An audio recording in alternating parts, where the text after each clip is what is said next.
Oh, I'm doing it again. My neck is down. My back is slouching. Doesn't this seem like a common occurrence for all of us? But why?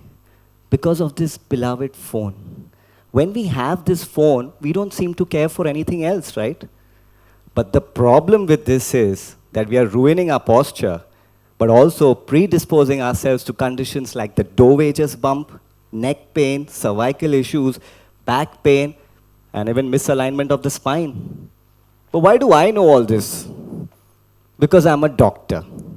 But not just any doctor, I'm a doctor with a twist.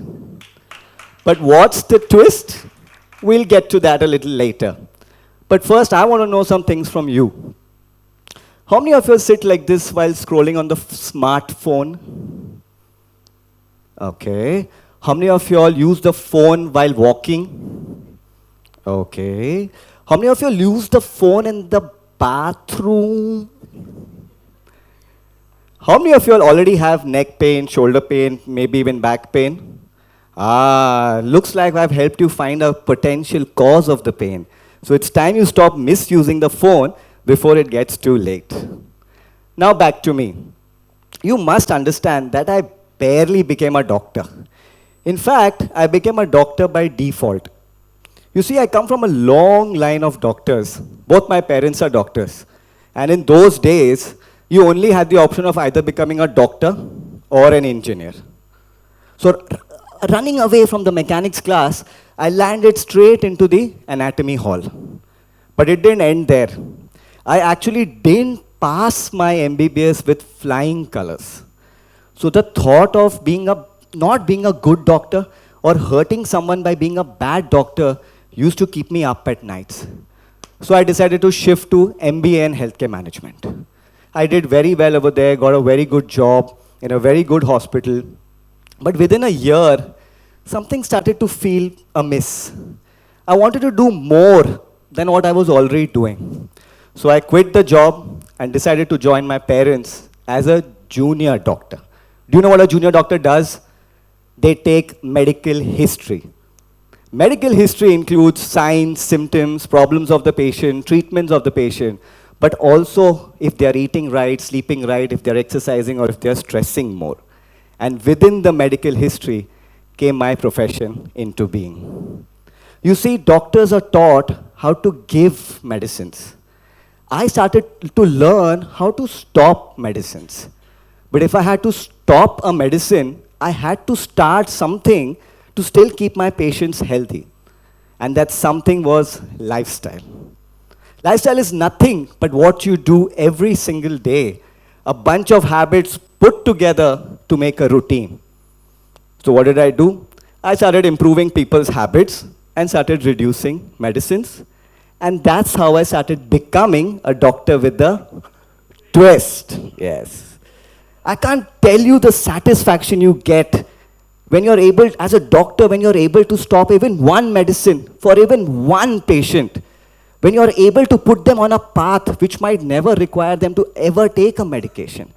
When you're able to sit across on a table, hear what they have to say, and devise a plan which will only make them better is priceless. So I started consulting full-time, enjoying every bit of it, but then COVID hit. I mean, you would think COVID would have ruined things for me, but it was exactly the opposite. COVID made online consults more open, patients more accessible, and COVID brought about the true importance of immunity in the purest sense. People were more receptive to making lifestyle changes, healthy changes, not only to improve immunity, but to overall live a better quality of life. Some did it out of fear, some did it because they genuinely wanted to know what was good for them, and some did it because of the grief of losing someone. But not only people, healthcare as a system started to change, started to evolve. We were thinking wellness, we were thinking positive patient outcomes. We were thinking preventive care and not just sick care. You must understand, apart from this, COVID also brought about another change. That was social media health information. How many of you all follow health experts online? How many of you all do what they ask you to do? And how many of you spread that information to your friends and family and colleagues? Oh my God, so many internet doctors here. So initially we used to get 1 or 2 messages on WhatsApp. The number started increasing to 3, 4, 5, 8, 10 messages. Some messages told us how to build immunity, lead a healthy quality life, snort ginger, stuff our step with giloy, drink lots of kadas. Drink. They told us how our vegetables and fruits were getting colored. Some told us how the celebrities were getting heart attacks. And then many told us you should not listen to any of them because they will only affect you negatively. But we didn't stop. We continued listening, continued watching as per the algorithm's convenience till it started to eat us from inside.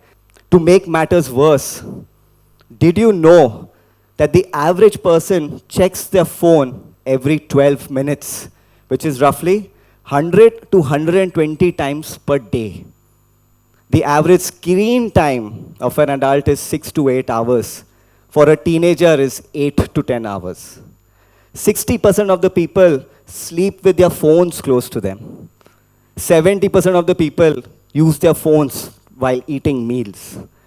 40% of adults, 60% of teenagers get anxious if their phones are not with them. My biggest worry with these alarming statistics is not that people are getting addicted to the phone, but the fact is that they are consuming information, misinformation that should have never reached them. You see, if you check the internet for your signs and symptoms, must be checking na, cold hai, cough hai, you'll get only 2 very drastic diagnoses. Either you will get cancer or you will be dead. Imagine misdiagnosing yourself for a brain tumor instead of a headache, thyroid instead of a sore throat, osteoporosis instead of back pain, and worse, depression just because you're sad or upset. In fact, you might never have any of these diseases ever in your life. Just let that sink. Pumping yourself with multiple supplements you never needed, starting diets, excessive fasting, just to lose weight. Or worse, changing your mindset of who you are or who you want to be, just to fit yourself in a world that's shown online. Please understand, you have only 24 hours in the day. If you are spending 8 hours in the day on the screen, it is 1/3 of your day, put together 1/3 of your life. You're not only not doing important habits like sleeping on time, eating on time, exercise, but in fact, you're ruining your overall health, musculoskeletal health, eye health, and worse, mental health by disconnecting from the outside world, the nature, trying to connect to something which is either fake or doesn't exist. This is all very scary to me because even today, I treat kids as young as 6, 7-year-old kids or people going to college for conditions only worsened due to the online world. So what is the solution? Should we ban social media? Should we ban phones? I don't think that's happening. Should we ban some health experts? Maybe train them a little better? Maybe, possible. But what if we could train people like you and me to actually choose what we must watch and what we must cut ourselves from? I thought to myself, that's possible.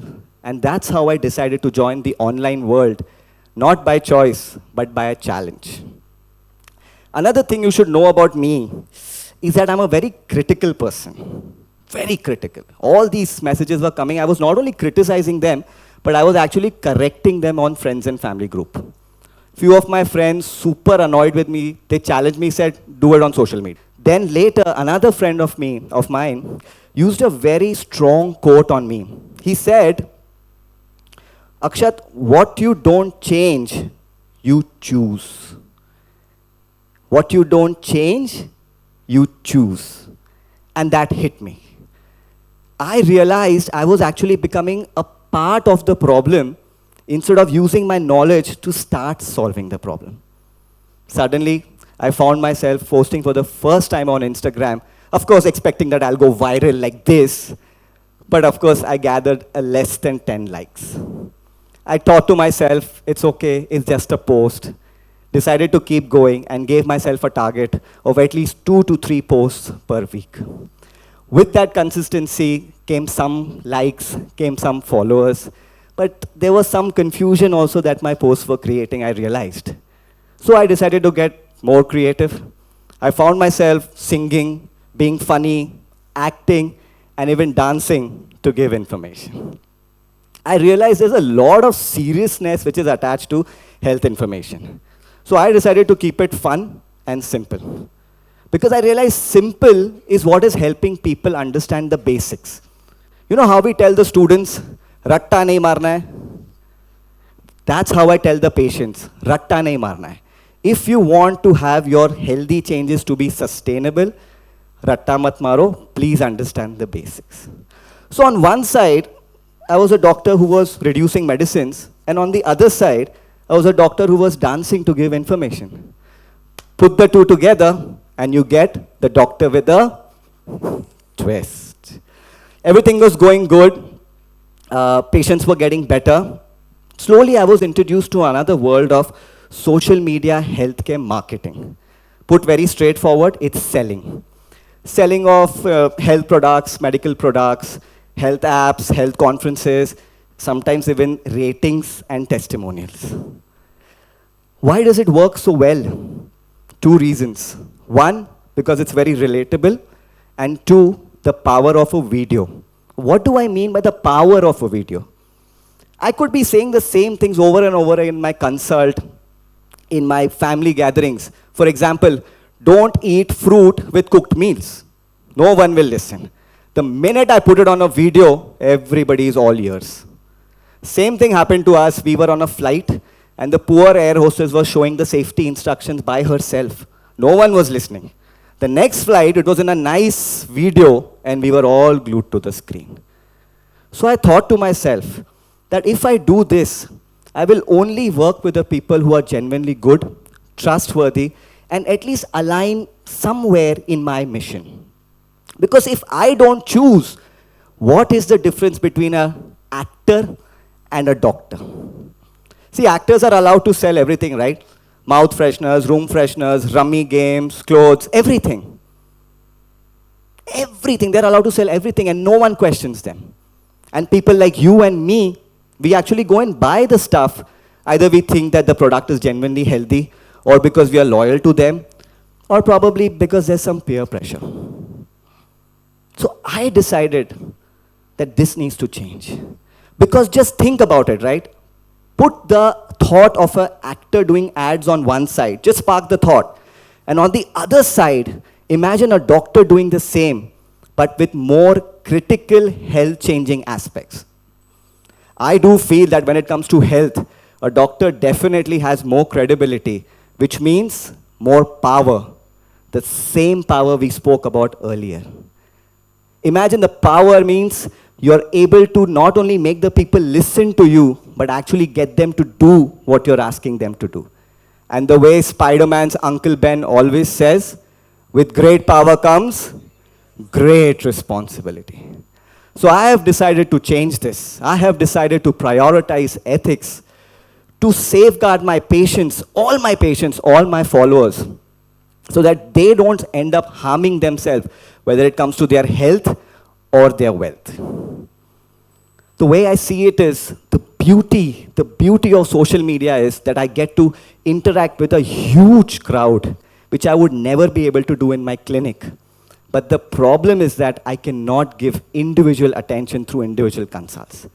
So I prefer and decide to be a hybrid doctor, because then I get to give lots of information to lots of thousands to sometimes even millions of people in a matter of minutes, but still have enough time for those who require my individual attention.